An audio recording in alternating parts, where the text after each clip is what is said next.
Good evening. We're about to get started, so if you would like to get seated, and the way this is working, if you would like to participate in the question discussion portion of our program with fellow community members and parents, we have tables set up based on topic. So we have facilities and asset management, we have personnel, we have programs, we have the tables in English and Spanish. So if you'd like to identify what table you'd like to participate in, please choose that, and then we'll be ready for a facilitated conversation.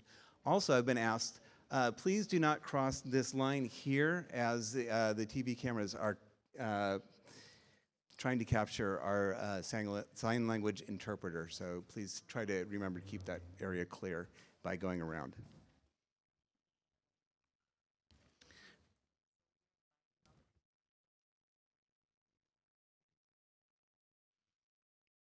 All right, good evening, everyone. Welcome to Pasadena Unified School District's second town hall on fiscal stabilization. I'm G. Albert, Executive Director of Collaborate Pasadena, and I'll be your facilitator for this evening. I'd like to begin by thanking our partner organizations who helped make tonight's event possible: Collaborate Pasadena, Day One, Pasadena Education Network, and Western Justice Center. Their commitment to our community and our school is invaluable, particularly during the challenging times like these. Tonight's discussion addresses critical financial challenges facing our district. As the presentation will show, POC is navigating several fiscal realities that require thoughtful planning and community engagement. These include declining enrollment, the end of one-time COVID relief funds, a reduced unduplicated pupil percentage affecting LCFF revenue, and increasing costs for various mandated programs. The district is working on a comprehensive fiscal stabilization plan as required by the Los Angeles County Office of Education. Tonight's session aims to provide transparency about this process and invite your meaningful participation in shaping solutions. Let me briefly outline how the evening will unfold. First, we'll hear from opening remarks from Board of Education President Jennifer Hall-Lee, followed by Superintendent Dr. Elizabeth Blanco, and then followed by a couple POSD students. After that, Dr. Blanco and Dr. Chan Hill will then present information about the district's fiscal stabilization planning process. Following their presentation, we'll move into a facilitated table discussions. Each table has been assigned a facilitator. Could all of our facilitators raise your hands, just so we know? Thank you. So that everyone can see. You'll notice that members of POSD leadership team will join tables throughout the room. Their role tonight is to listen to your thoughts and concerns. They will not be participating in the discussion. They will be saving the responses for the Q&A portion of our evening. Before we begin our table discussion, we'll first participate in community circles led by Sahar Cohen Hodes, from the Western Justice Center. These circles will help us get to know each other and identify the values we want to center during our discussion about these important fiscal decisions. Your table facilitators will guide your conversation and help capture questions for our panel. During the Q&A portion, Nancy Dufford from Pasadena Education Network and I will help collect and present these questions to our panels. Tonight is about creating a space for thoughtful dialogue, ensuring that community voices are heard, and working together towards solutions that prioritize our students' needs despite the difficult financial realities we face. With that, I'd like to invite Board of Education President Jennifer Hall-Lee to share some opening remarks.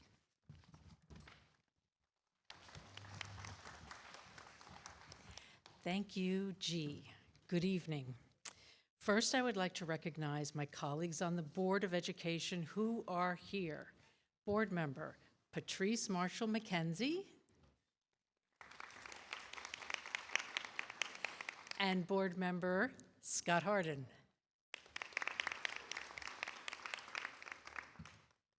I would also like to thank Collaborate Pasadena, Day One, the Pasadena Education Network, and the Western Justice Center, who are partnering with us here at this town hall tonight.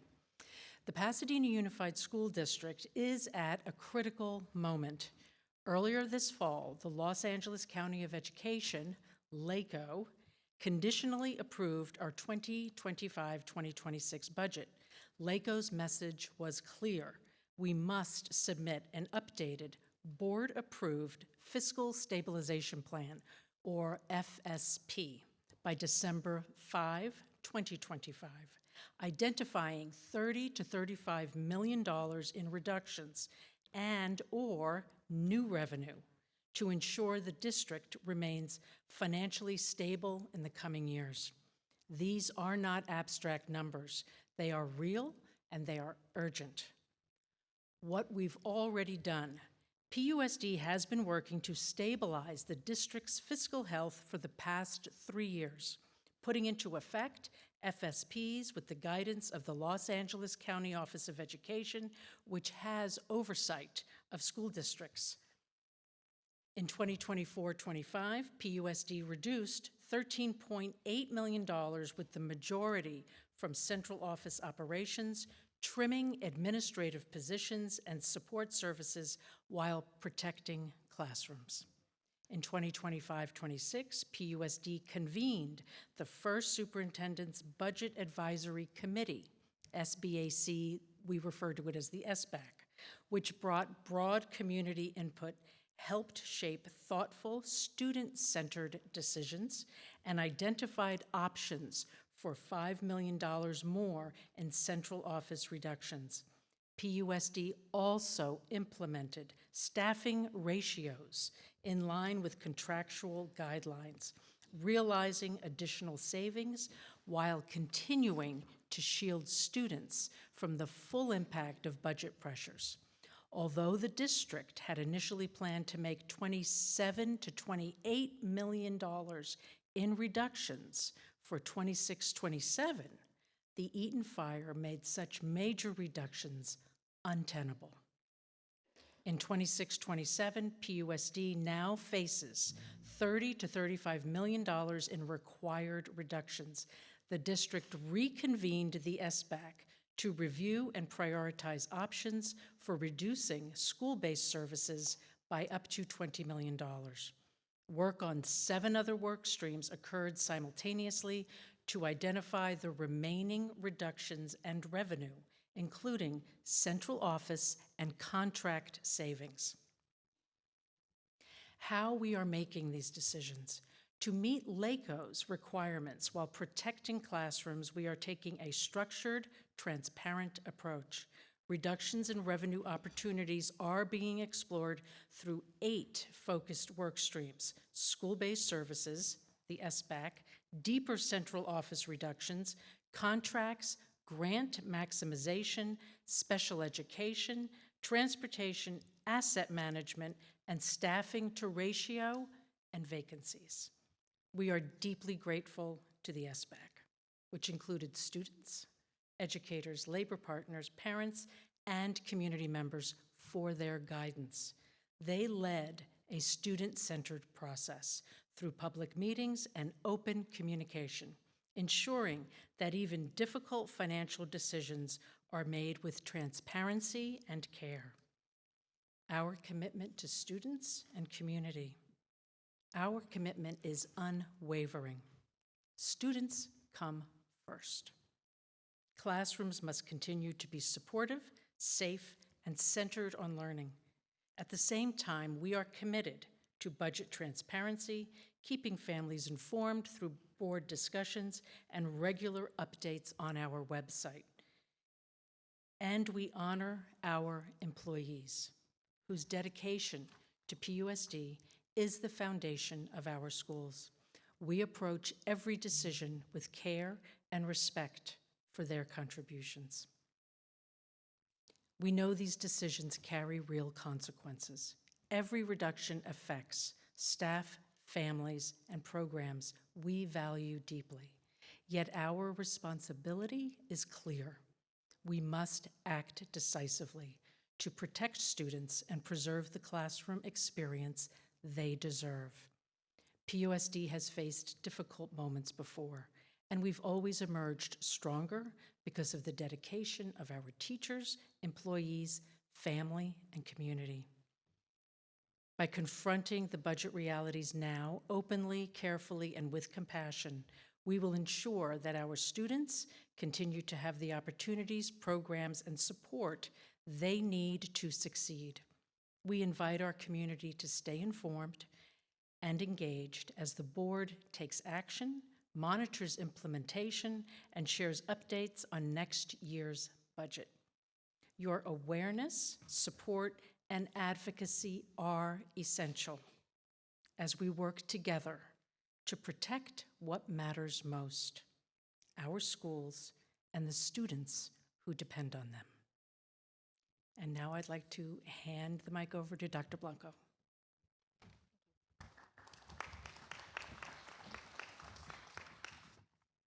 Thank you, Ms. Hawley.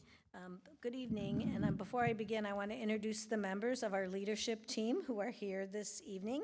We have our Chief Academic Officer, Dr. Chan Hill, Assistant Superintendent, Dr. Julianne Reynoso of Student Wellness, and our Facilities Director, Mr. Dunning, that will be up here to answer questions after we engage in conversation and finish some of the activities. I invite the parents and community members who are sitting on the bleachers to join a table if you would like. I see a couple of our facilitators a little lonely out there, and if you'd like to be part of the conversation at the tables, feel free to get up and come across the room whenever you would like. So I want to start out with some good news. So our data from our dashboard is currently embargoed, so I cannot give you all the details, but I can give you this for a preview. And it will be officially released on November 13th. But we've had an increase in our graduation rates. We've had an increase in our A through G indicator. We've had an increase in our college and career readiness indicator, and we've had an increase in attendance, a decrease in chronic absenteeism, and a decrease in suspension. So give our students a hand, because those are your children. In spite of the Eaton fire, probably one of the most tragic events that we've experienced in our lives, our children are doing better than they were before. And this is a really tough time, and it's really hard because we're talking about people we care about, not numbers. We're talking about people that work with your children every day, our students, but they're going to be okay. We've lived through ups and downs in the budget because that's the way state and federal funding works for us over decades. We've lived through school consolidations and really difficult times during COVID and difficult times during the Eaton fire. And our children are resilient, and the instructional core is the teachers, our students, and the content. The instructional core is going to be here, and your children are still going to thrive. And we've worked very hard through these budget reductions over the past few years to stay away from our schools and stay away from our classrooms. And we do have to get a little closer this time, but the instructional core is still going to be there, and that's what matters for learning. So on December 5th, we are required to submit a fiscal stabilization plan, as President Hawley outlined, and we're going to address how we will make $30 to $35 million in reductions. So we're very thankful that we've had the participation of our community, our staff, our leaders through this process for the past 2 years. And we have gotten input on some of their rankings, and we've made some minor adjustments, very minor adjustments based on our principal input and our labor partner input that we'll be sharing fully on our meeting coming up on Thursday. But over the past 3 years, we have steadily been making the decreases and protecting the classrooms. And we have been exploring every option to try to generate additional revenue. And we have a lot of assets. We're the largest landowner in Pasadena, and we plan to make those assets work for our school district and bring in additional revenue. Some of our plans were slowed down by the Eaton fire, but we are going to begin our staff housing project. Breaking ground will generate about $1.2 million to $2 million on that project. And we also have what's a request for proposal going out for one of our properties in Linda Vista. We're going for a joint occupancy deal, and that would include preserving the park at Linda Vista. So we have several other properties that we're going to start bringing forward.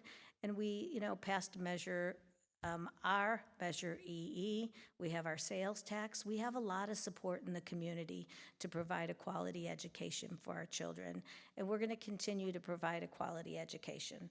It's not easy, and PUSD strong, right? And we're going to remain strong, and we're going to remain providing a great opportunity and education for everyone who attends. We do have a moral imperative to make these financial cuts because we have to preserve the district for the children that are here today and the children that are coming tomorrow. And I know that working together, we're going to get through this and do what we need to do for the fiscal health of the district. So with that, I'm going to invite some of our students up to give us a few words because we move them up on the program. Students, come forward. I want to make sure there was two. Because I know they have a lot of homework and other things to do. Thank you. Introduce yourself, too.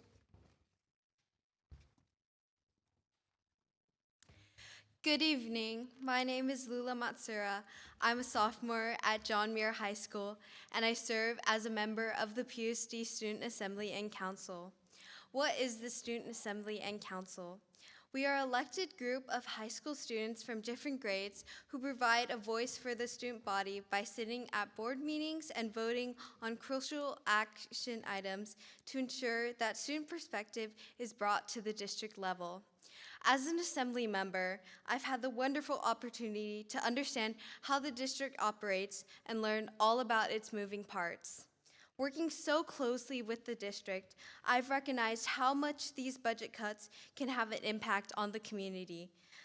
That being said, I've had the privilege to attend various board meetings and retreats. I understand LACO will likely not take over, which is why the district must implement these extensive budget cuts.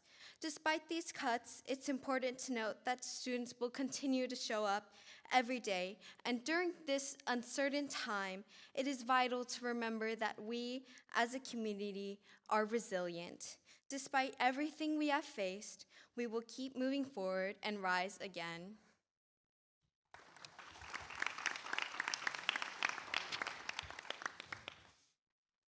Good evening. My name is Matea Miyake Trapp. I'm a sophomore here at Pasadena High School and a member of the PUSD Student Think Tank. I'd like to thank the district administration and board for their support of the high school student leadership via endeavors like the Student Assembly and Council and the Student Think Tank. It's essential that as these significant decisions are made, students and leaders work together so that all voices are heard in these discussions. I'm here tonight to place the students at the center of this conversation. Let me tell you why. I have a younger sister. Her name is Belen, and she's in 6th grade at Octavia E. Butler Magnet. I love her with all my heart. Through her and her classmates, I've witnessed the struggles of instability. Their early grades were upended by COVID, and their final year of elementary school was disrupted by the Eaton fire. My family, like so many others, lost our home. Not only would Belen, like many other students, teachers, and staff, have to cope with the ongoing community trauma, but again would experience impermanence after not having teachers in 2 of her classes for nearly 2 months. Belen and her peers throughout the district need stability and support. While us Student Think Tank and Assembly members have only a few years remaining in the district, we are committed to ensuring future students have opportunities to thrive. We will work with the district leaders to make sure that those in pre-K and kindergarten right now, and those who will continue to enroll in the coming years, will have an educational environment in which they can flourish. Now is the time for bold and visionary leadership. We as student leaders call upon everyone, the superintendent and board, our teachers and staff, PUSD families, as well as our fellow students. We can change the narrative and work together towards what we can confidently expect to do with instead of focusing on what we must do without. Our district must avoid a war of attrition across campuses in which all of us, especially us students, lose. As a community, we will work together to create abundance within our means to enrich the student experience. The task before us is a complex and weighty one, and we must all work together to navigate the challenges of civic engagement. To PUSD families, Please know that now is a time more than ever to wrap your arms and resources around our district. We need your support and commitment to PUSD, especially at this critical moment. So I invite everyone in our community to work alongside us students, to unite, to lead with courage, create a vision, set the priorities, and make hard decisions that will benefit us as we move forward. Let's work together to keep Belen, her classmates, and all our peers throughout the district at the heart of the tough decisions, because ultimately the district exists to serve us as students. Thank you.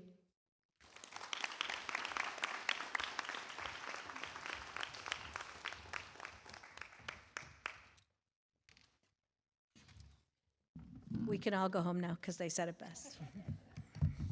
So we're going to share a presentation with you, Dr. Chan Hill and I, and we're going to try to do this kind of quickly so we have enough time to hear from you and engage with you. So today's agenda is fiscal stabilization, questions and discussion, and next steps. And here are some web pages that we have information on where you can find everything you ever wanted to know about our fiscal stabilization plan and our budget. For those who may be trying to still submit questions, you can use this QR code, and we'll still be taking questions and putting together a frequently asked questions and answers document for the questions that we don't get to this evening. So we always start out with,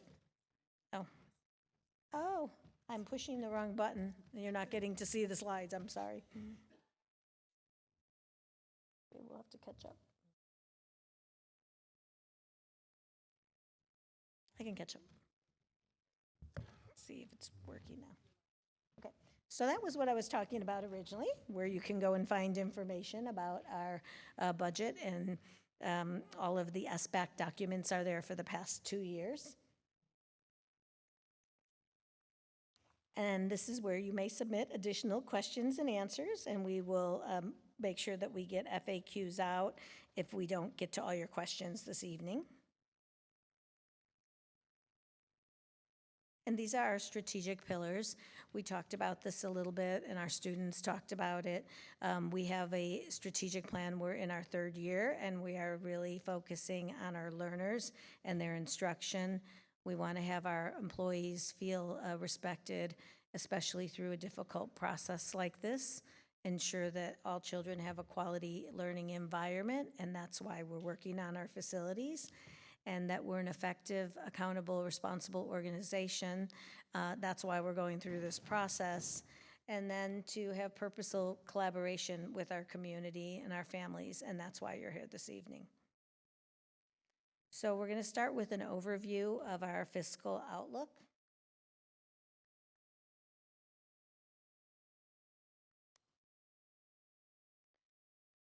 So this was talked about by President Hawley, why we're here, declining enrollment, $62 million in COVID relief funds expended, and which gave us surpluses for several years, and that our unduplicated count, which is based on students that have some exceptional challenges in terms of foster youth, socioeconomics, learning English, have had a decline, so that impacts the money that we get for supplemental and concentration.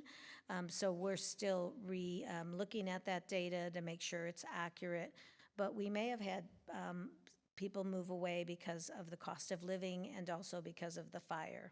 And then rising cost, unfunded mandates, increase in contributions is something that school districts often struggle with, right? One example is dyslexia screening for all students. Great idea, but they gave us a little bit of startup money to buy the resources to test, but there's a whole implementation piece that comes with that. So a lot of times laws are passed and then we don't really get the funding to support what we're being asked to do. And based on this fiscal outlook that we have right now, we're going to submit the fiscal stabilization plan in December. And this work is part of the fiscal stabilization plan. So this is just a snapshot of where our general fund is spent right now. We have a lot of categorical programs and categorical funding, such as our magnet grant, additional community schools money, other grants for mental health have been coming in and out of the district. So what the county is looking at is strictly general fund. And you can see that the majority of our general fund does go to pay our employees' salaries and, some capital outlay, benefits, and then some direct services, supplies, and then contracted services. So this is our multi-year projection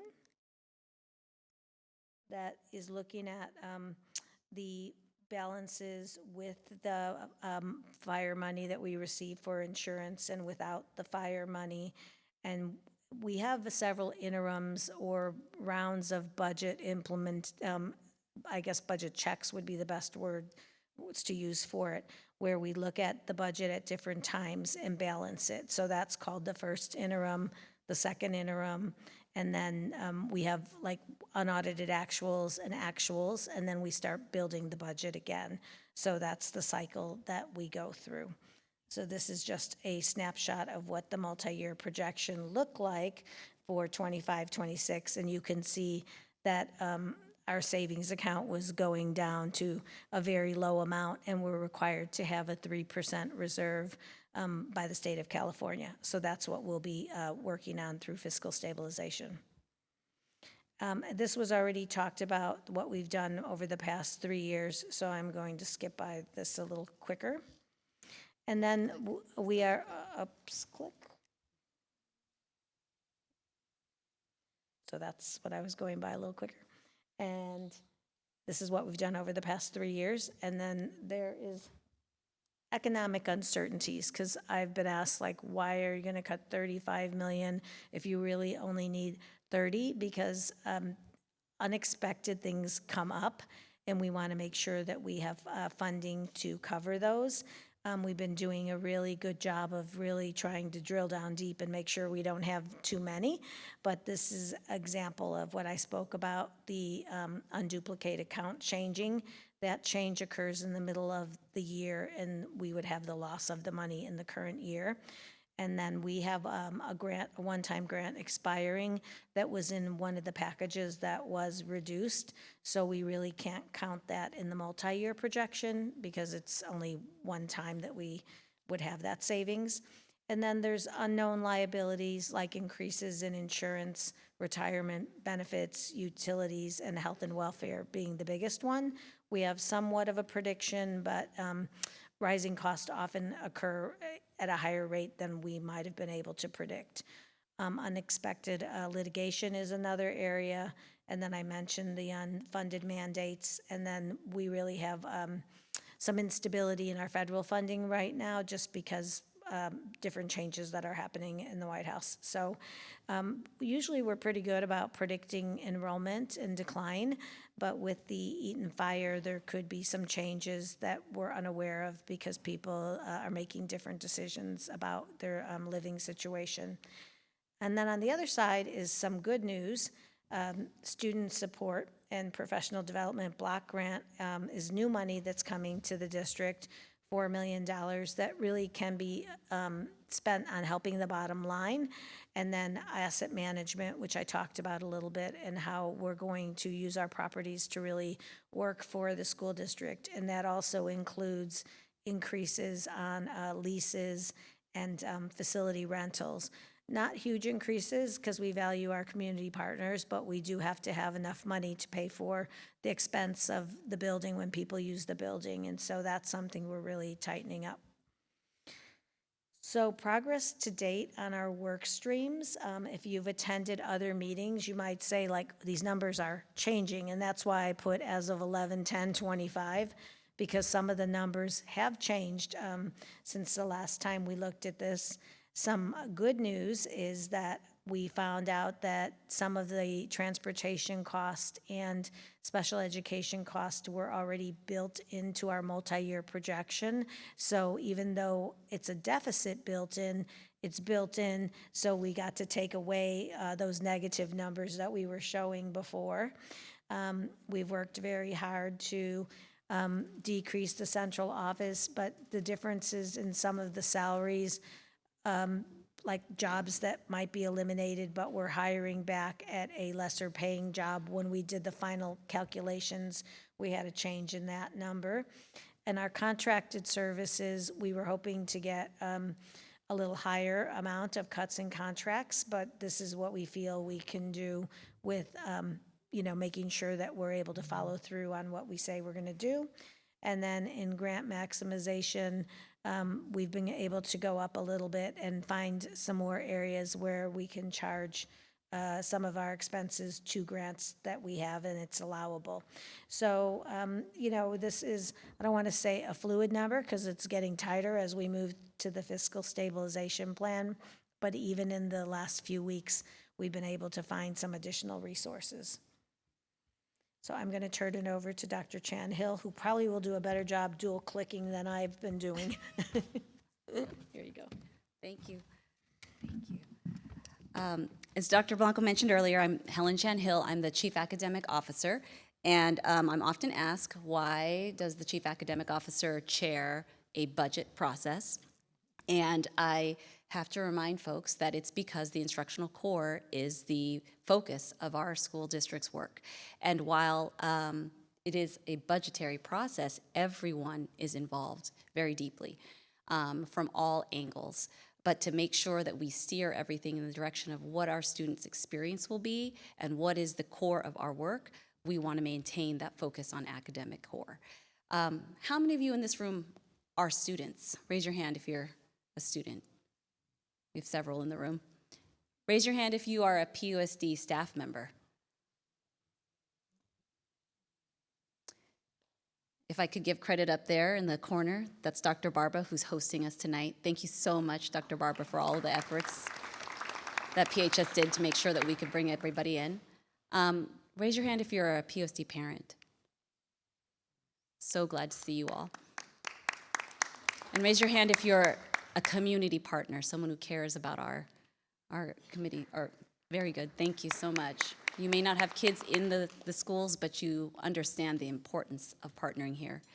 And the reason why I bring all of this up is that the Superintendent's Budget Advisory Committee was representing all of you. We had voices from all of those sectors as voting members of that committee to ensure that we had this broad voice so that it wasn't just decisions being made from one perspective, but decisions being made collectively.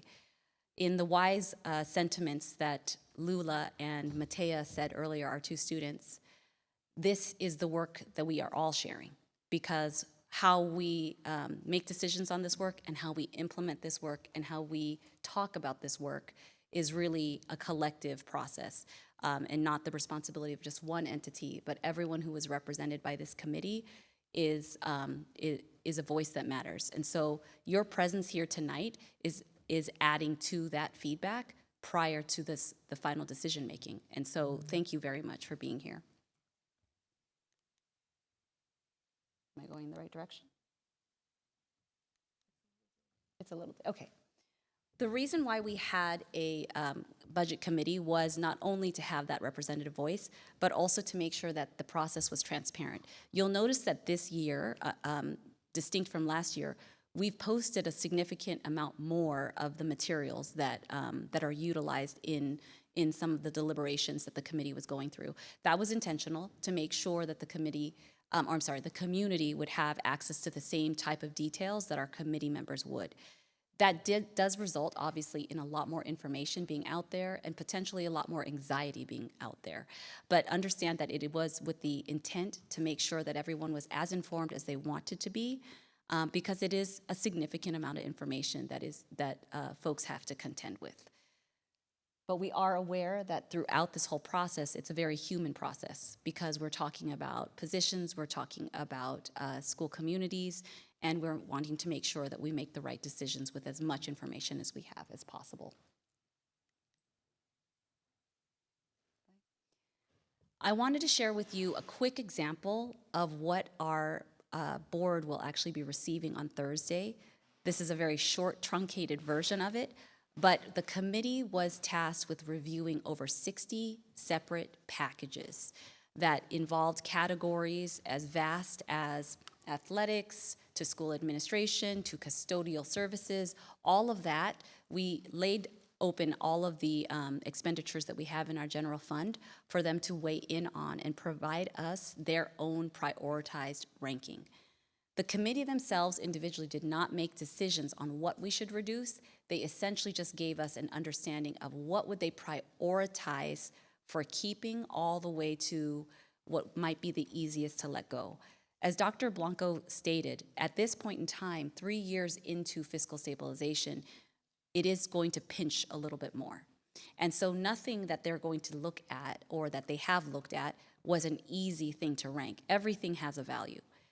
So even things that they would rank as easiest to let go are not necessarily things they want to let go, but in comparison to the other things.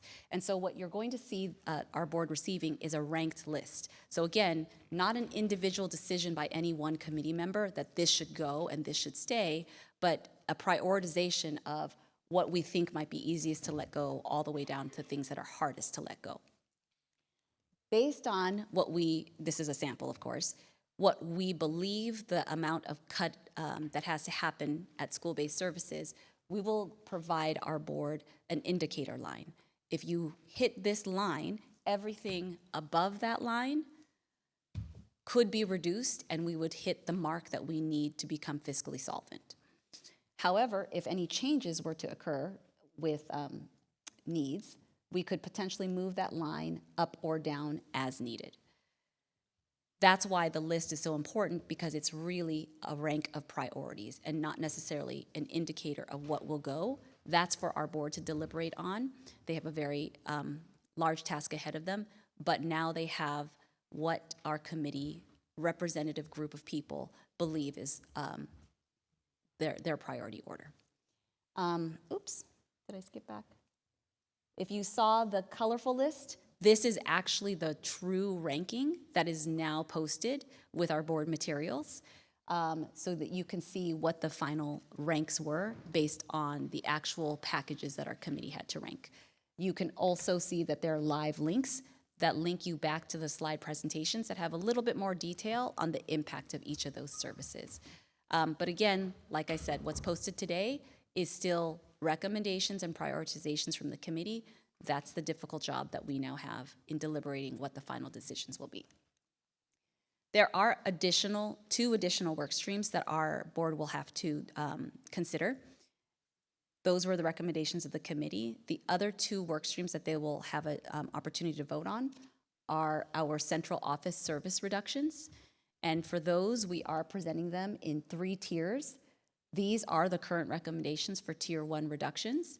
You will see that there are some operational positions that are being reduced and some academic positions. Those would be in departments that are either operational or academic. So logistical handling of systems and more instructional based. The way that our board will receive that information is in tiers, Tier 1, 2, and 3. Obviously, our recommendations at Tier 1 have already been mapped out so that we can rightfully adjust the service model. If, however, our board sees that there are other reductions that could be made or made in replacement of, they'll have the opportunity to move their indicator line between tiers. And then similarly, we have, contracted services, which will be also reviewed by our board. These are contracts with vendors or licenses or things like that that we utilize, not necessarily employees, but our breakdown of what our contracted services are utilized in, you'll see that a lot of it is in utilities, mail services, waste disposal, et cetera, insurance, legal, special education. But we took a look at everything that was in general central office contracted services, and they'll also be receiving packages that say at Tier 1, this is what we would reduce. At Tier 2, if you wanted to include those contracts as well, this is how much you would cumulatively be able to reduce the budget by. And then Tier 3 being services that maybe would not be wise to remove. Additional information on the remaining work streams that Dr. Blanco mentioned will also be presented on Thursday to our Board of Education, not for vote, but for updates so that they can also see what other funds are being net in those areas as well. So those would be grant maximization, special education, transportation, asset management, and then our typical staffing and vacancy process. All right. So looking ahead, as I know we want to get to the bulk of tonight's agenda, this Thursday will be our board study session where this detailed information will be provided, questions will be asked, conversation around impact will be had. On the 20th, our board will actually vote on their final decisions. And then in December, staff will begin implementation. We will have to report our first interim budget to LA County Office of Education. This is what they'll utilize to make a determination on how viable our fiscal stabilization plan will be. How realistic it will be to implement, and then we'll go ahead and begin the work of adjusting to determine which positions were affected and realizing the changes that were voted upon. In March, just so that people don't forget, those months are spent so that we can confirm which positions we will have to reduce, which individuals that will impact. We have some statutory requirements by March to notice our employees. So please anticipate that in the spring, while this is a very difficult time in making the decision, again, in the spring when individuals are notified, that is another time of sensitivity in our school district where you will likely be hearing some more public information and preparing in advance for that. And then by July 1st, we will be able to implement all of these changes in the new fiscal year. All right. So with that, I'm going to go ahead and hand it to our facilitator to take us through our circle. Thank you. I just want to take a moment to recognize our Vice President, Mrs. Tina Fredericks, has also joined us.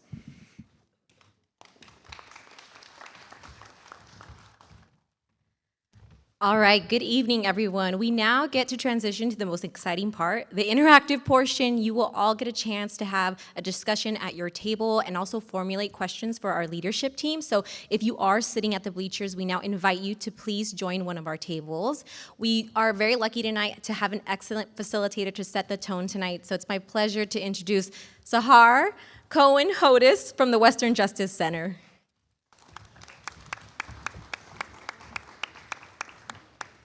Excellent. Hi, everyone.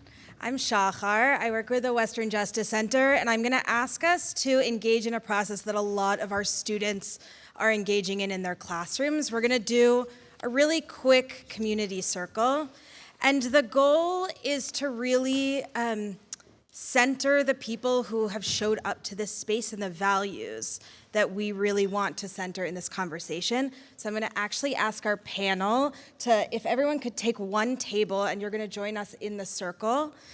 And as they're moving in, I'm going to go over our community guidelines. So in each circle, we have community guidelines. The first is speak and listen from the heart. Speak and listen with respect. You can always choose to pass and respect the talking piece. You'll see that there's a squishy ball on your table, so you can use that as your heart desires. Just say enough. We want to make sure everyone in this space can share.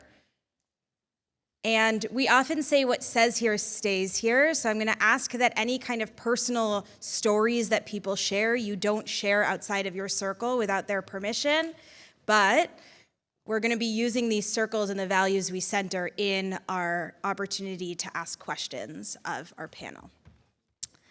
So, with that, great.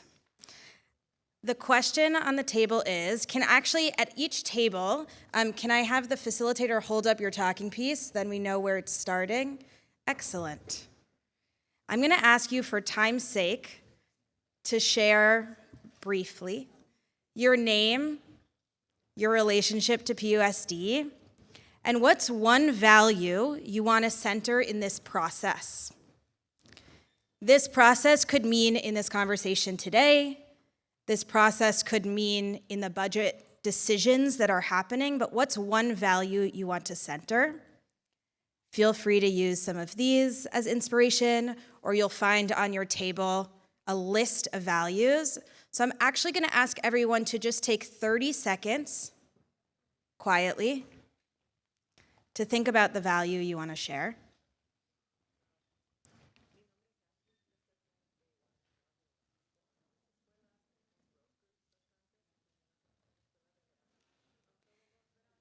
And before we begin, I want to thank our facilitators again, many of whom are actually folks who are joining us from community organizations and not PUSD staff. So their role will really be to help guide the conversation itself. So with that, I'm going to ask you to start. The first person who is starting the circle is holding the talking piece already.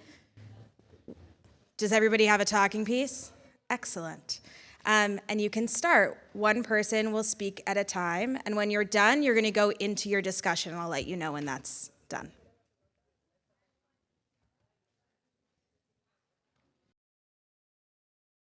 Okay, everybody, we're going to go ahead and transition to our Q&A portion so we can get folks to wrap up the conversation. And we'll begin to transition to the Q&A portion of tonight's event. And our panelists are returning to the front. Okay. So we're going to start in this corner with the Facilities Planning and Asset Management Group. If we can transition to the Q&A now. So what we're going to do is we're going to go from table to table, and each discussion group is going to identify one person. It can be your facilitator, it can be a member of your group to pose the question. We're going to transition to Q&A now. It's okay. Cool. No, you're good. You're good. So we're going to transition to Q&A. We're going to start with facilities planning and assessment or asset management. And we're going to turn it over to you guys to pose a question to our panelists up front. I can do it for you unless you want to. You got it? Sure. Yeah, so this will have a part A and B. So part A is, what are you doing to think about selling properties and have revenue generation? What's the plan long term? And part B is, are you considering looking at low enrollment schools and like making cuts to closing and consolidating schools rather than keeping a ton of low enrollment schools open that have fewer and fewer programs and staff?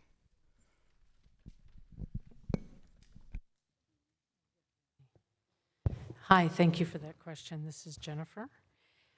Selling properties. So for the first time, we now have, for the first time ever in PUSD, I believe, an asset manager to look at our campuses and what we can do with them to bring in money.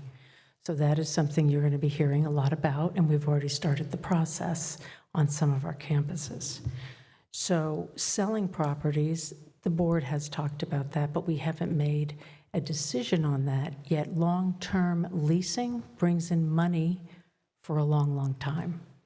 Selling is a one-time thing, so that was part A. And part B, as board president, I would suggest that we have, and we've talked about this, a study session on consolidation, because we've done this 4 times. We've done consolidation 4 times. And here we are. And we'd also have a lot of charter schools out there who've taken some of our sites. So, but this is something to talk about, all the ramifications around the history of consolidation here and the future. And the future has to have a visioning plan, which is something that is now being talked about on the board. Thank you. Okay, are you? Okay, I would we're like going. to add to the answer and say the most successful consolidations around the country are grassroots mergers. So if there are people that are at schools that feel like they want to come together as, you know, parent groups and community members and have that conversation with us, it always goes a lot smoother. Most of the conversations that I've engaged in are about closing someone else's school, not their own.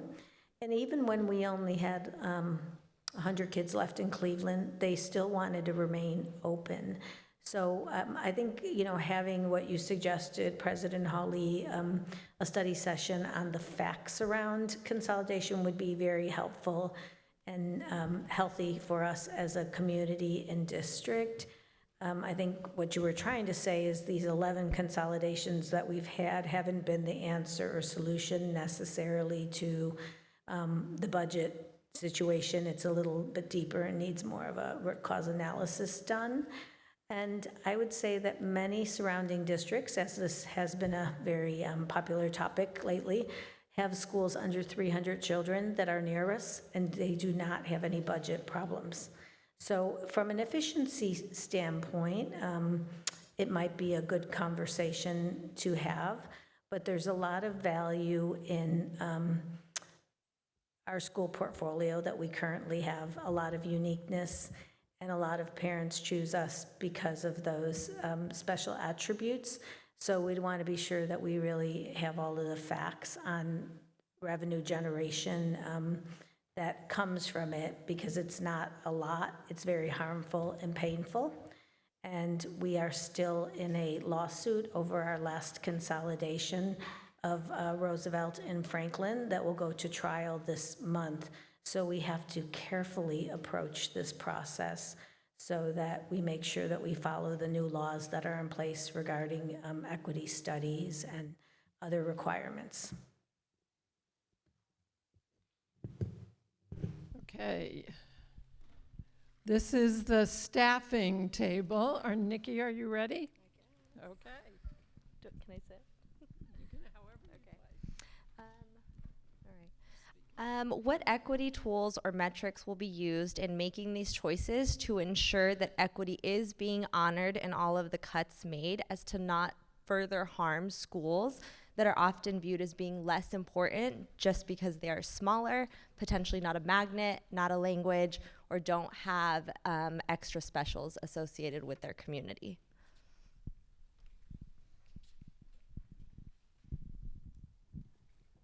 Hello? Okay. Thank you, Nikki. I have to shout out to my table, too. That table gives me a lot of hope. So PUSD actually has what we call the equity litmus test, which are 3 questions that we ask before we either open something, reduce something, et cetera. So that lens is still something that we would use in this process, where we ask ourselves, does this decision adversely harm a disenfranchised community? Does it adversely impact a group or a school, in this case, or a particular designation in an adverse way, before we can justifiably say, yes, let's move forward?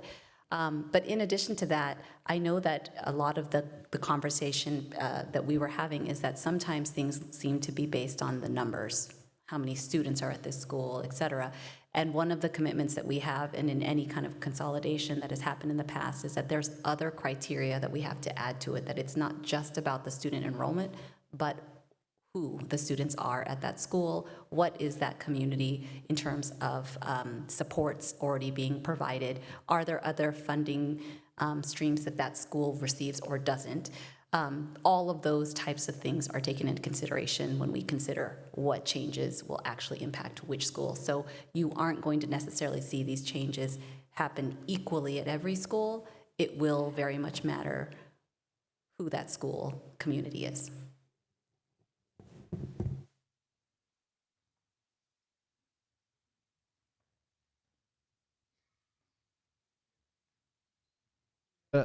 Another question from our second facilities planning and asset management group. Does anyone want to pose it?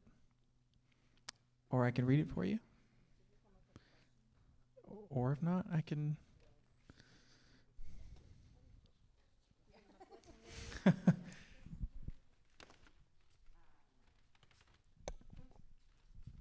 So I think the table had a question around use of Measure R funds. And what are the boundaries on those?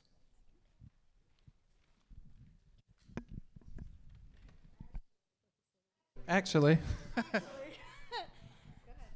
Actually, our question was around a consolidation, and not specifically elementary schools, but the fact that we have 4 high schools, and could consolidation be considered between high schools and middle schools, and what that could do to impact the budget shortfall that we're experiencing right now? I understand that we've had several consolidations. I understand you've closed many middle schools, but you still have 4 high schools. And that's a question that's been asked at our table, in other circles, that I'd love an answer to.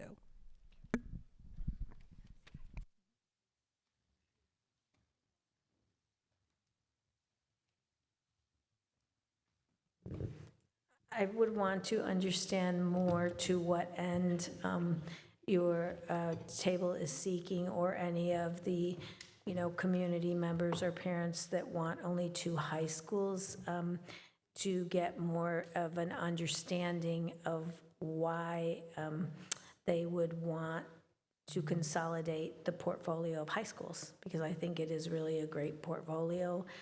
We have 2 comprehensives, and then we have 2 612s. And as I mentioned earlier, a lot of our parents choose the 612 model because they want that continuity for the IB program and the AP program. And then, of course, at our comprehensives, we have wonderful programs too, with John Muir being a college magnet. So if it's about facilities, which I've heard a little bit about, having better sports facilities if we have less high schools, that can be accomplished through our asset management, our insurance money, and our bond money. So I'd want to dig a little deeper to see why that seems to be something that people think are a solution, but I don't know a solution to what yet. May I add? Just a question. Can I add to that? Hi, Dr. Blanco. Can I Hi. add? I asked the question, and so I'll clarify for you. I mean specifically schools like Blair that service 1,100, 1,300 students, compared to a school like PHS that could service 2,200 students. And if we were to combine those programs and consolidate, then you could consolidate those staffing issues, and programs would be available to more students in one location rather than having them at multiples. I don't need them, that's fine. It's a question, that's where it's coming from, the consolidation discussion. That's where that's coming from. Marshall, again, is another one of those properties. PHS and Marshall are less than a mile apart. Why is it that, and perhaps this is a historical question, I'm new to the district, so I might not know. Why do we have 2 high schools within a mile of each other, and why isn't Marshall just like a giant middle school? Is that something that is not, like, why? I don't understand why that is.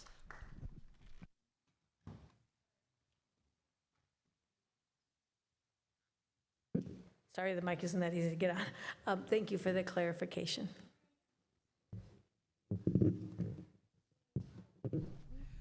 Who is asking the question here? You will? Oh.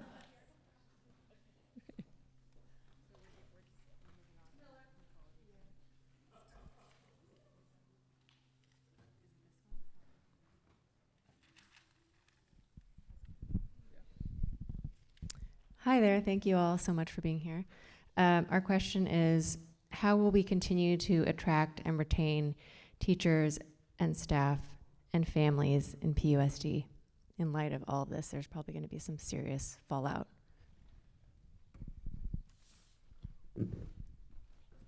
PUSD is still going to be a wonderful place to go to school, and even through these rounds of budget reductions, we have preserved all of our programs, and our plan, which I learned this evening I need to articulate a little more clearly, is to do them in a different way. So many surrounding districts have the same programs we have, and they're able to provide them at a less expensive cost.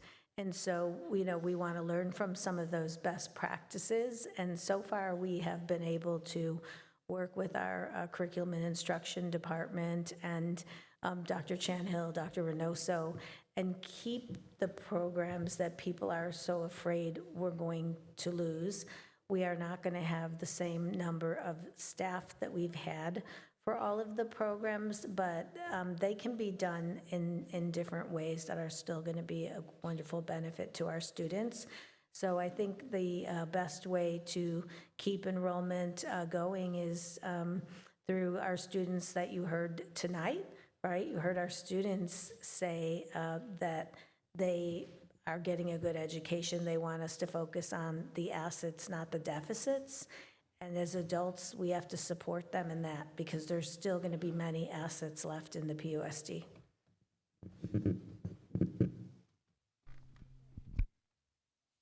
Great. Programs and services.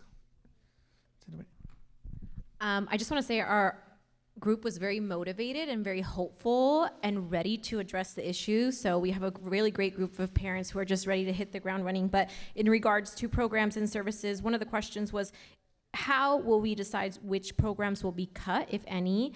And then the second question is, will there be opportunities to leverage parent volunteers, fundraisers, community partners, businesses to really meet the need and fill the gaps that we may potentially experience?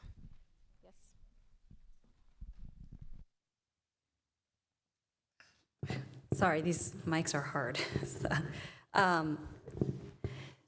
I think to the first part of that question, I can sort of pick up where Dr. Blanco left off, which is that right now we have not actually eliminated any programs. We are undergoing an academic program efficiency review to see if there are programs that might need to be reviewed if they're not meeting their academic outcomes.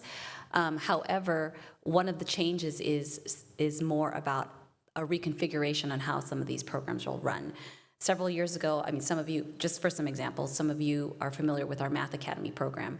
We realized that the enrollment necessitated that we maybe not offer the program at all of the middle schools, but consolidate them into sort of more clusters.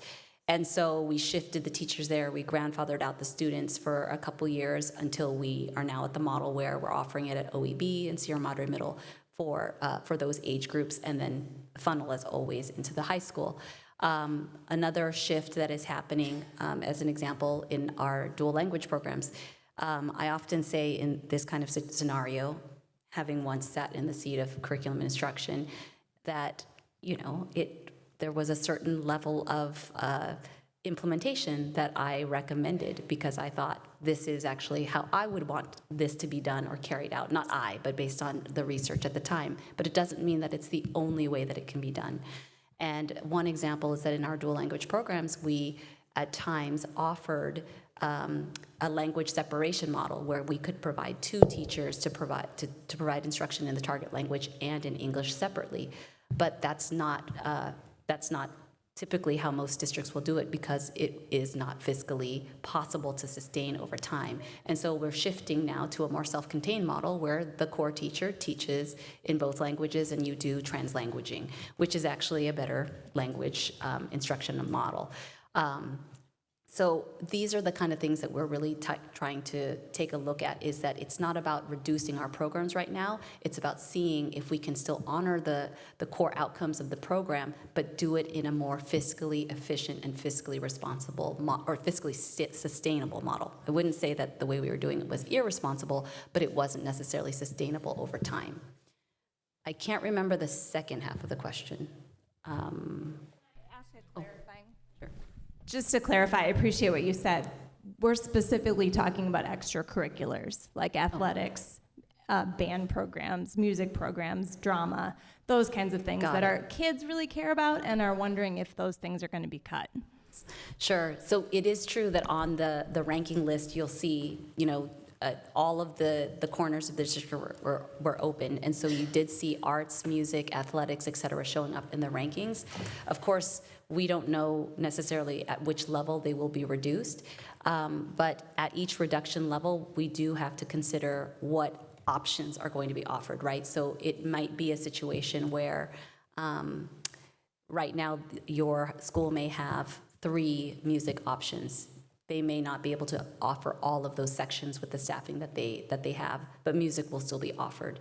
So those are things that I would have to say remains to be seen based on the depth of the cut.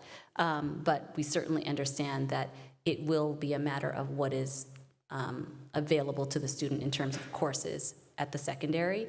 At the elementary level, a lot of those types of options with music and arts would have to be reincorporated into the core teacher, the self-contained teacher's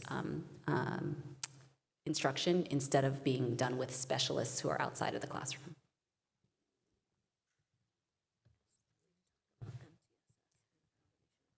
Oh. Yes. Sorry, the second part was, for example, based on, the potential impacts to these particular programs.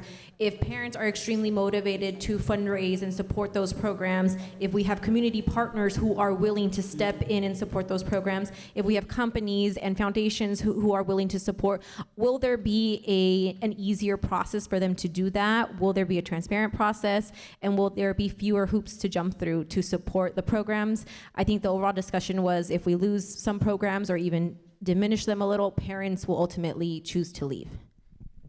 I think that that's actually one of the strengths of our community. We are in a very well-resourced region, and I think that there are a lot of folks who would want to contribute. We've had some preliminary conversations with our foundation on how to funnel that in a way that is equitable for all of our schools, and not necessarily just if I fundraise for this one individual school, they can have these programs, but how could we do that on a larger scale? I don't necessarily have it all mapped out, but those are definitely things that we're open to.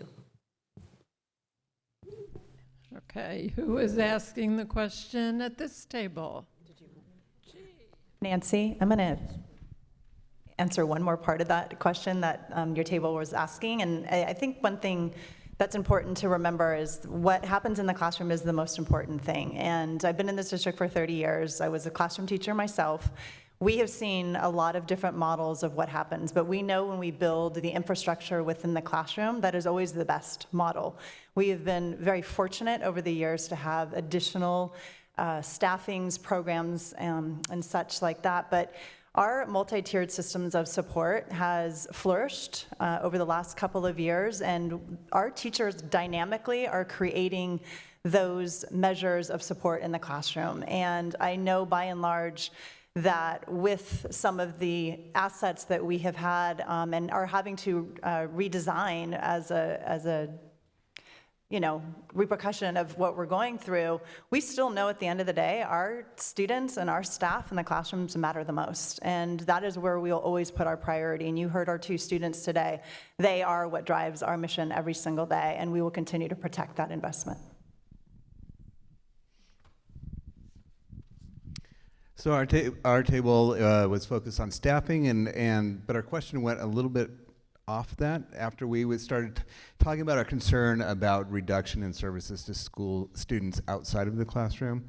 But one thing that really came up at our table was a desire to change the conversation from deficit focus to one of reduction and Band-Aid fixes to one of building a district based not on resilience, but what children need to thrive. So our question is, how can we best include the community in solution and vision making in a trusting and understanding way, which may include things like reevaluation of resources, facilities, consolidation, et cetera.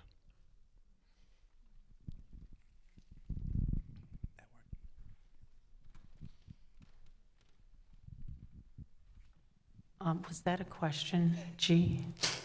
Was there a question in there? There must be. So yeah, the question is, how do we, the last part was, how do we best involve the community in solution making so we can build a district that involves a abundance in a thriving mindset rather than these Band-Aid fixes? Thank you for that. I really like that because we are, in a sense, we're kind of in that with the visioning process. So I'm going to reiterate again that we've never done a visioning process for this district. What does it look like in 25 years? Where are we going to be? And what happens with the visioning process? You're going to need housing. Where's our housing? When I see districts like Riverside growing, because you can buy a house for under $400,000, okay, maybe a condo, but it's still buying something. And young people who are starting out need that. So perhaps a vision for the future of PUSD involves making sure we have enough housing for new people.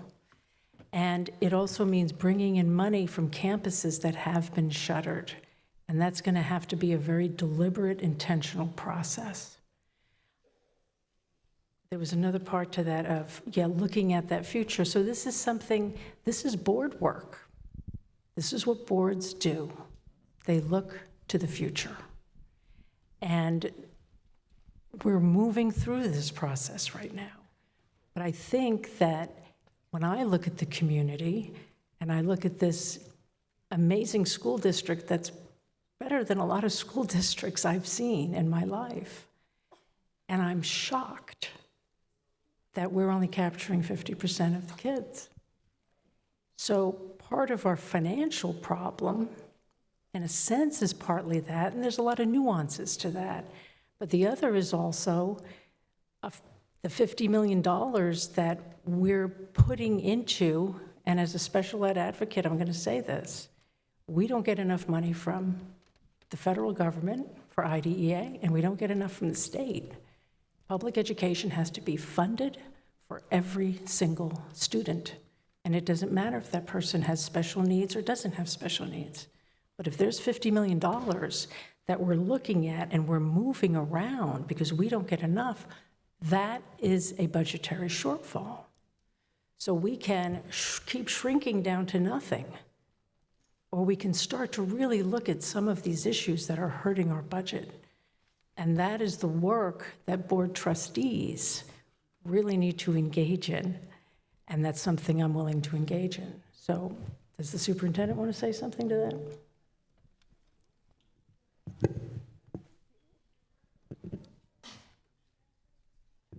We have talked about visioning, with the board and how important that would be for the future. And I think what stopped us from moving forward is the fire occurring and putting a little pause on that concept. But I think it would be very good for us to get back to talking about what that might look like and how we involve the community and the also workforce to see what they would like for our students to have. One of the things that I was thinking about after listening to my table, who really wanted to talk about, like, what is the plan to make sure that children are going to be getting a well-rounded education and get everything they need, is we still have our graduate profile. We were one of the first districts in the state to have a graduate profile. And it encompasses all of the attributes we want our students to leave with, and we've always used that like as a North Star when we're designing programs, and the graduate profile is not going away. That still is going to be our North Star to make sure that we provide all of the opportunities that our children need to graduate that are listed on the graduate profile.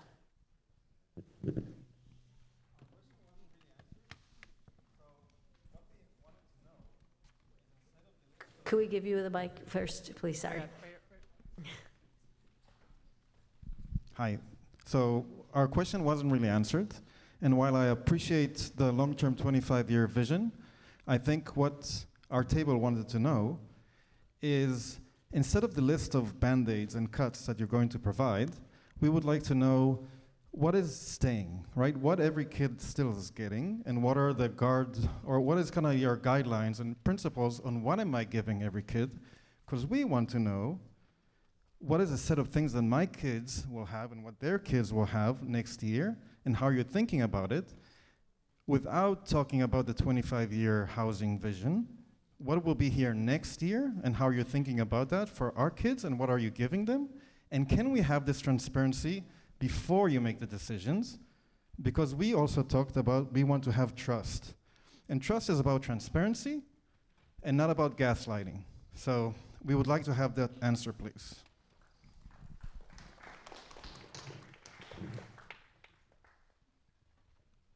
So as I mentioned, we're going to have everything remaining that's going to help us achieve what is outlined in our graduate profile and continue to prepare kids to be college and career ready and meet the board's new academic goals.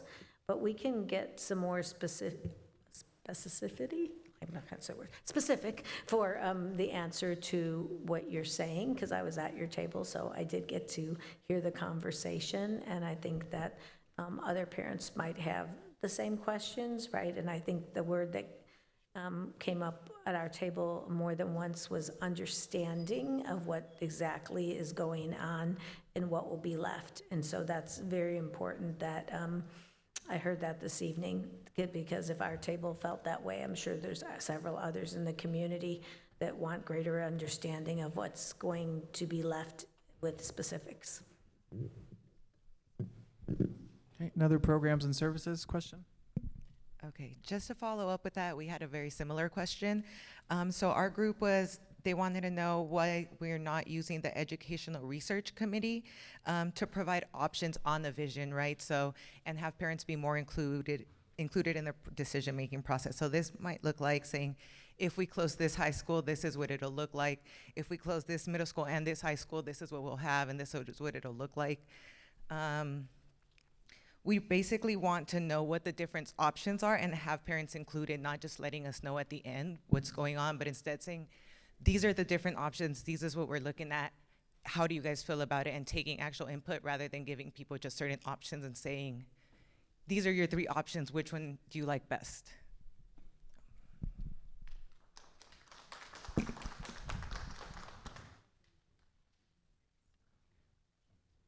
So if you're speaking in response to the packages that are developed and have been developed over the last couple of years, they have been developed by the people who lead the departments, and they work with the people who are doing the work, with our schools every single day. We also talk with our principals who have the closest pulse to the community, involve our labor partners who represent our groups of different Teamsters, classified staff, certificated staff.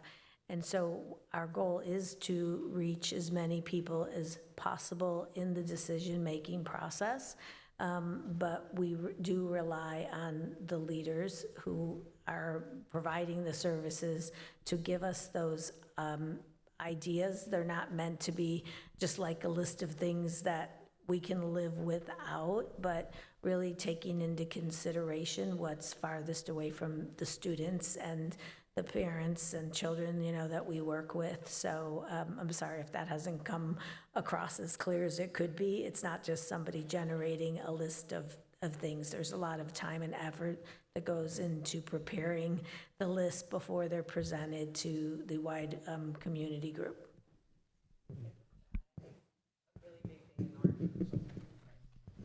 I think just to add, I think adding on to the previous question, a really big thing in our group was just what is it gonna look like, and having a vision for what next year is gonna look like for a lot of parents and their students, and what they can expect even with these reductions, right? I know we keep saying like the school, the academics won't change, but what does that look like? What services, what IEPs? If we're saying that like, we're cutting down from 3 to 2 music programs, like how does that affect, and how do, parents have like, so that parents still are excited to continue to be part of PUSD?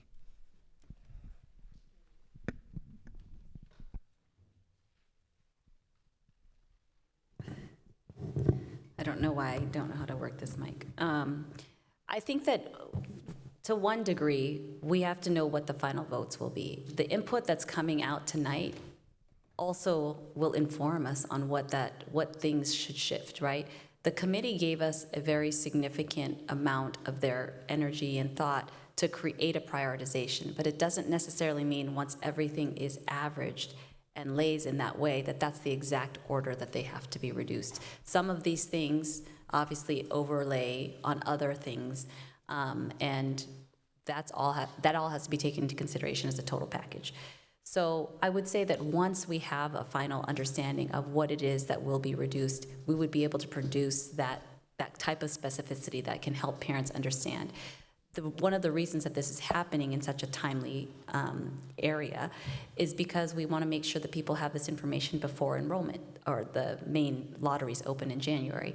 But in addition, we also want to have some preliminary conversations with our school leaders who are going to help us implement these changes.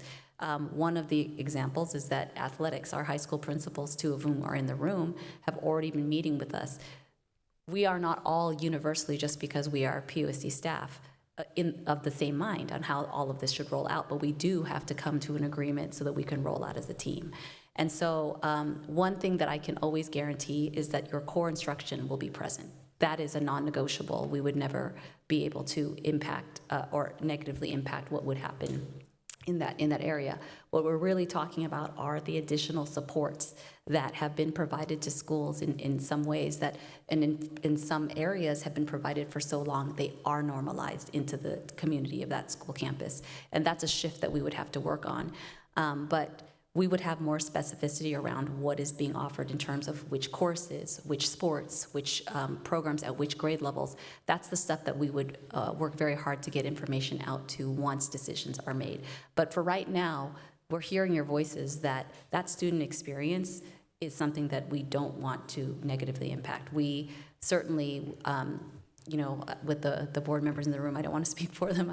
I don't have to do their difficult job, but I know that they're hearing that kind of response. And so, I definitely know that I have a lot of confidence in just understanding how instruction can be done, that the quality of your students' instruction will still be there. What are the additional activities and extracurriculars that we have been able to source at the schools? Those might adjust a little bit, and we'll make sure that we get that specificity to you as soon as we can.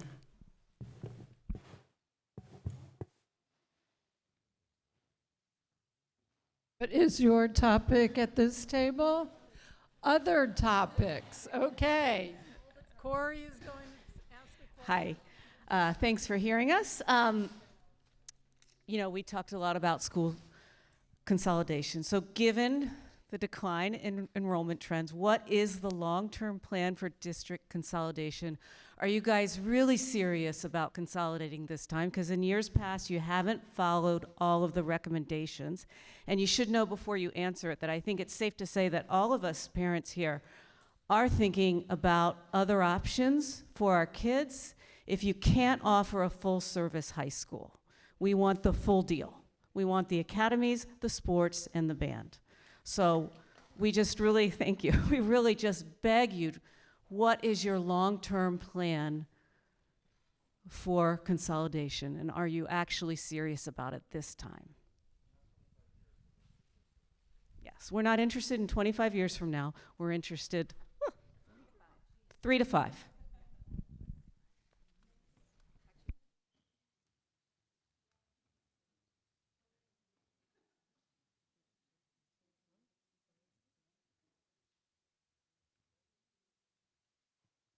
So at this current time, we do not have a plan for consolidation or direction that we're going in that direction. But I would say that the 3 things that you mentioned will still be offered at all of our high schools.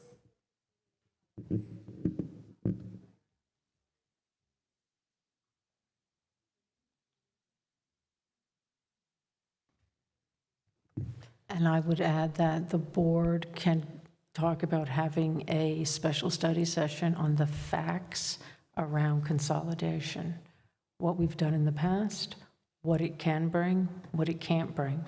But these facts are very important to be able to talk about when we talk about something like that. Thank you.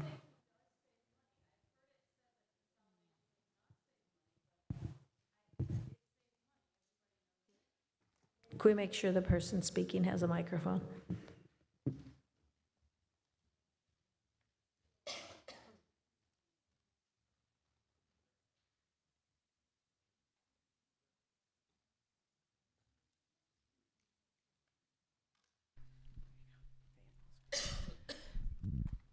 Even if consolidation doesn't save a ton of money, there's value in ensuring that our students have a good high school that is well-rounded, where they can have a good experience. We had 2 high school students here, and they say they come to school not just for school, they come for fun. So I want to ask you the question, is what will you do to ensure that we are serving the needs of the community, of those of us who are currently sending our students to the school, and not to attract some hypothetical student who isn't here yet.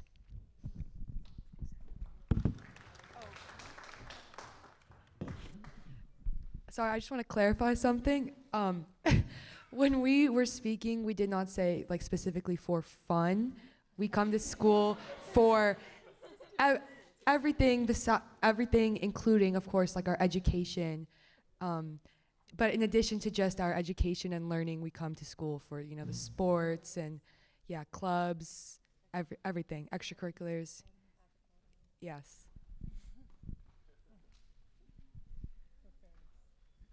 Those are fun things.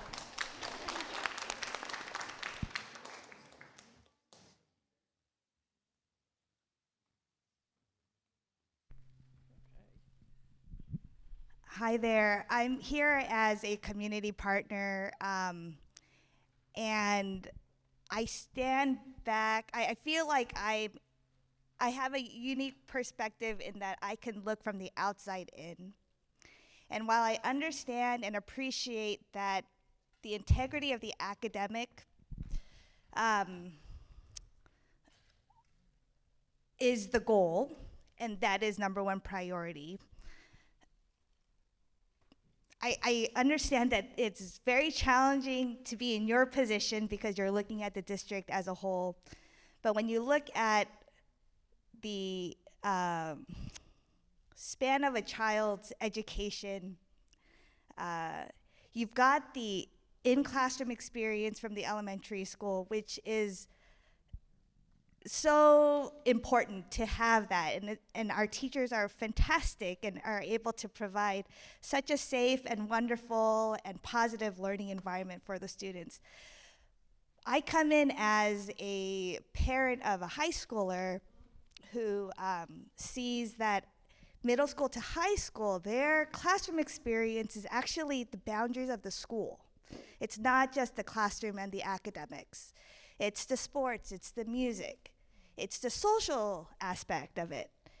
It's the wellness programs that are at the schools that provide them the emotional support. They're just as important as the teachers providing the academic. Then they're like fantastic math teacher, science teacher. What I can't understand is why we have 4 high schools with like 4 chemistry labs. Why can't we consolidate it and not have to purchase 4 sets of equipment, but actually build more critical mass? Like, let's look at it from a very objective point of view of economy of scale. Just from consolidation, maybe we could actually preserve all of these jobs for the teachers. Maybe we can create a more robust, dynamic environment for the students to thrive in. There can be a different sense of a positive, competitive, learning environment for the students. I mean, they'll have more opportunities to engage with other kids from the district that they may not have had a chance to. That's all contributing to their life as they are nearing that age to become contributing members of society themselves. That has to be the one of the goals to like help prepare our middle school, high school students to become adults in this world. It's not about where they go to school, it's living out values and characters that show kindness, that could actually help promote the community, society as a whole. So, sorry that was a really long, but I just want to put an argument for consolidation for schools because you'll have more competitive sports teams. We could actually be even better, not be laughed at from our other competitive. So I'm so sorry, but again, that's my, no, I'm sorry, not to say that. No, I'm sorry. That's not what I mean to say. I just feel like there's going to be economy of scale. There's something about critical mass, and I think we can go towards that direction. So I just hope you can really consider that as you make your decisions. Thank you.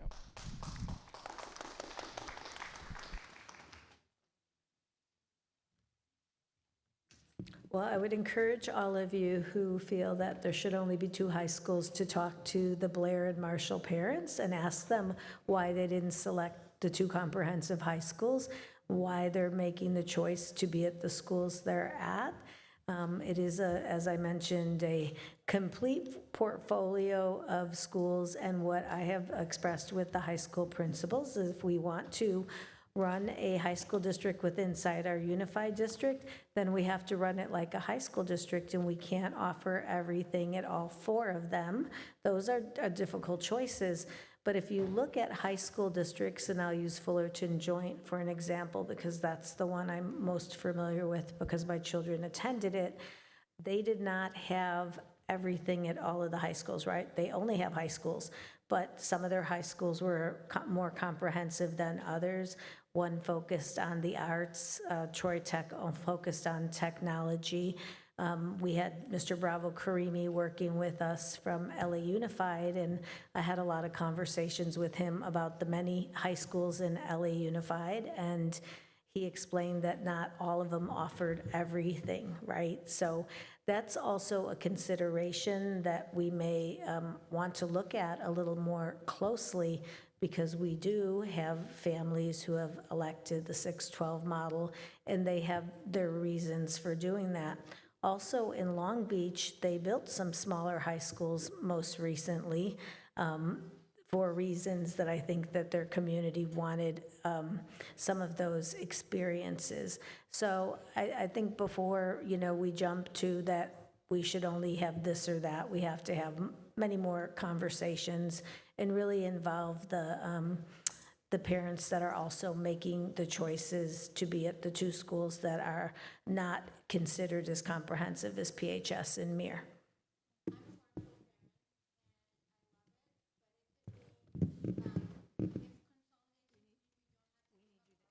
Sorry, we need you to have a microphone.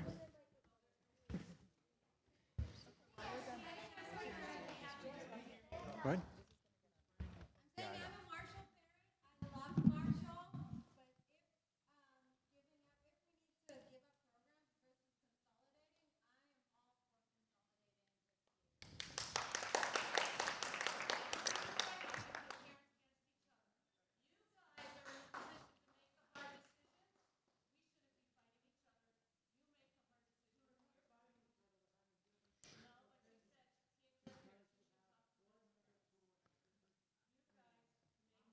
All right. Thank you. Yeah. Well, Where are microphones? Can we please make sure that the parents that are speaking have a microphone to speak? I do want to mention that we have gone way over time, and to respect staff that are here and staying late, that we can continue this conversation after staff have wrapped up. So, but I do think 40 minutes over is enough time for this, and feel free to stay. I'm sure that some of the panelists would be glad to have conversations with you, but we have our interpreters here, we have our camera people, and to be able to let them go home. So, would you like to do closing remarks? Or?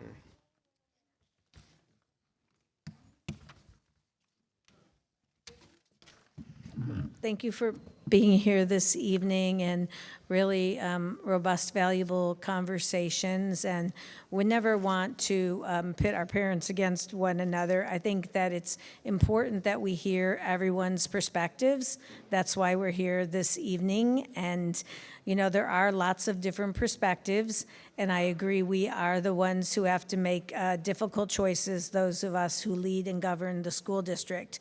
But at the same time, we have to be open to hearing, all voices, and the decisions that we make do impact children, right? And I would say closing high schools is a very difficult process to go through because children are in the middle of their, education, and it does have some social emotional effects on the family. So we can continue the conversation. I think the board president made a suggestion that we should have a study session on this topic and talk more about it. But we're here to listen to you, and thank you for being polite and, sharing your opinions with us in a manner that's productive. And thank you for your opinions.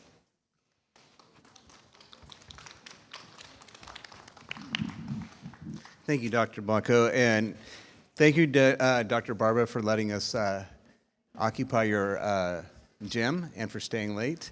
And the students that spoke, Lula Matsura and Matea Miyake-Trapp, thank you for speaking.